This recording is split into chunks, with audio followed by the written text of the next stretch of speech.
मनोजदादा जरांगे पाटील यांच्या उपोषणाला शिरसाळ्यातून पाठिंबा. मराठा आरक्षणाच्या अंमलबजावणीसाठी सकल मराठा समाजाचे निवेदन. मराठा समाजाला आरक्षण देण्यासाठी शासनाने जी.आर. काढला असला तरी त्याची अद्याप प्रभावी अंमलबजावणी झाली नसल्याच्या निषेधार्थ सकल मराठा समाज शिरसाळा पंचक्रोशी यांच्या वतीनं शासनाला निवेदन देण्यात आलं आहे. या निवेदनात म्हटलं आहे की मराठा आरक्षणासंदर्भातील शासन निर्णयाची तात्काळ अंमलबजावणी करावी या मागणीसाठी संघर्ष योद्धा मनोजदादा जरांगे पाटील यांनी आमरण उपोषण सुरू केलं आहे. त्यांच्या आंदोलनाची शासनाने तातडीनं दखल घेऊन मराठा समाजाच्या मागण्या मान्य कराव्यात अशी मागणी करण्यात आली आहे. तसेच मनोज जरांगे पाटील यांच्या आंदोलनाकडे दुर्लक्ष झाल्यास भविष्यात तीव्र आंदोलन छेडण्यात येईल असा इशारा निवेदनातून देण्यात आला आहे. आणि या संपूर्ण बातमीचा आढावा घेतला आहे सिरसाळा येथून अतुल बडे यांनी. आज या ठिकाणी मराठा समाजाच्या आरक्षणासाठी मनोजदादा जरांगे पाटील हे आंतरवली सराटीमध्ये तीव्र उन्हाच्या पाऱ्यामध्ये बाज टाकून भर उन्हाच्या 45-48 डिग्री तापमानामध्ये बसलेले आहेत.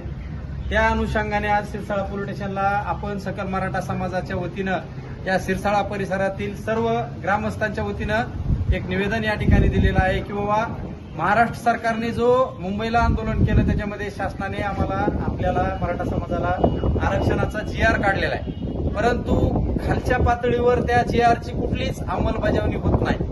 नुसता हातामध्ये जी.आर. दिला आणि त्याच्यानंतर कुठली 6 महिने झालं 8 महिने झालं तहसीलला मराठा आरक्षणाचे सगळे सोयरीचे प्रस्ताव पेंडिंग आहेत. एकही त्या प्रस्ताव विशेष करून परळी तालुक्यामध्ये परळी तहसीलचं कुठलंच काम मराठा समाजाच्या बाजूने होत नाही. ही या ठिकाणी अत्यंत शोकाची आणि खेदाची बाब आहे.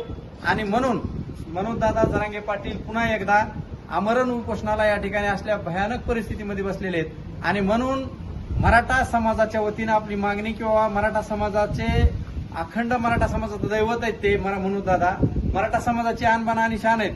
ते अशा परिस्थितीमध्ये जर बसत असतील तर ही गोष्ट अतिशय चुकीची. शासनानं लवकरात लवकर याची दखल घ्यावी म्हणून आज पोलीस स्टेशनला या ठिकाणी निवेदन दिले. सरकारने याची काळजी घ्यावी आणि लवकरात लवकर जो काय शासनानं जी.आर. काढलेला सगळे सोयऱ्याचा त्याची अंमलबजावणी करावी एवढीच मागणी या ठिकाणी आपली मराठा समाजाची आहे. जर सरकारनं जर दादाच्या आंदोलनाची दखल नाही घेतली तर पुढे तुमची दिशा काय असणार आहे? आतापर्यंत आपण लोकशाही मार्गाने खूप आंदोलन केलेले आहेत, परंतु जर या ठिकाणी जर मनोजदादांचं बरं वाईट काय झालं तर यावेळेस सरकारला सगळ्या गोष्टी अवघड जात्यात एवढंच या ठिकाणी सांगतो.